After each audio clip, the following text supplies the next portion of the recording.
Alright, got the first one welded in. I'm real happy with it. You can see this little divot right in here. I'm not going to touch it with my finger because I just finished welding, so it's hot. But this little divot just lets me know that I got good penetration into this tab, into this material. Maybe a little bit on the hot side because that is a little bit deep, a little bit of a sag to it, but nonetheless it's in there. So I'm not going to change the settings on the welder because these are such small little rosette welds. So anyway, first one's done, on to the second one. Alright, I've got all the little brackets welded in place, all 6 of them. Let me climb across here, turn on my flashlight. See, there's that one, there's that one over there, those are the 2 in the middle. And then over here, we got the 2 over here on the passenger side. Those are finished, they're welded in. And as you can kind of tell by looking out the window there, it's dark outside, so I'm done working for this evening. And but I'm not done, I should say. Basically what I'm going to do is come out here every 10-15 minutes or so, at least for the first hour, and just do what I call fire watch. Anybody who has ever been in the military or who is familiar with boot camp or anything like that, they know that there's usually 1 or 2 guys in the barracks that they work in shifts, and they stay up and they do what's called fire watch. Just make sure nothing catches on fire or anything like that while the other guys sleep. So that's basically what I'm going to be doing. I'm going to come in here. I already squirt some water on the firewall insulation before I started welding, and I'm going to squirt a little bit more before I go in.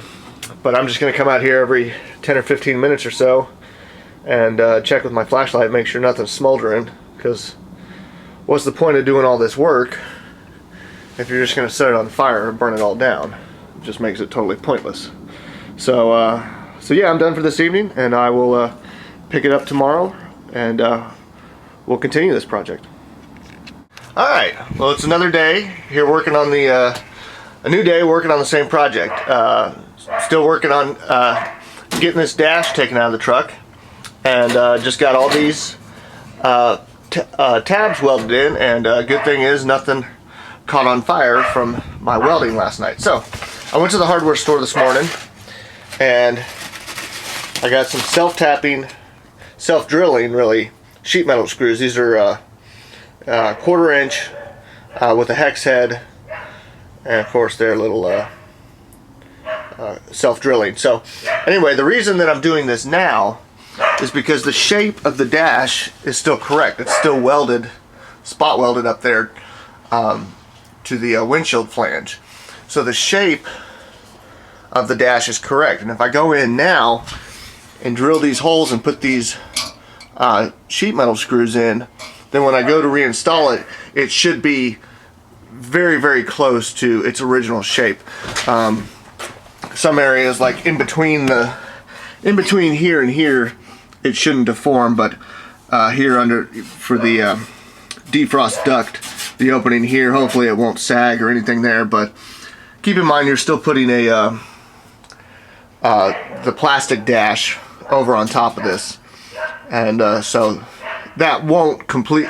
If this is a little wavy, that plastic dash won't follow it completely. It should keep its shape because these clips that slide into here are kind of spring loaded, so it should be a good shape. It should look right going across. So anyway, I've got the drill ready here. Just got a little 1/8 inch bit chucked up in there. Just gonna do a pilot through all these little sheet metal screws. I mean, this isn't a super strong drill bit. I mean, they're really one-time use only. So I'm gonna go in with a pilot bit and get that done, and then run these in. So let me get started on that and take some more video.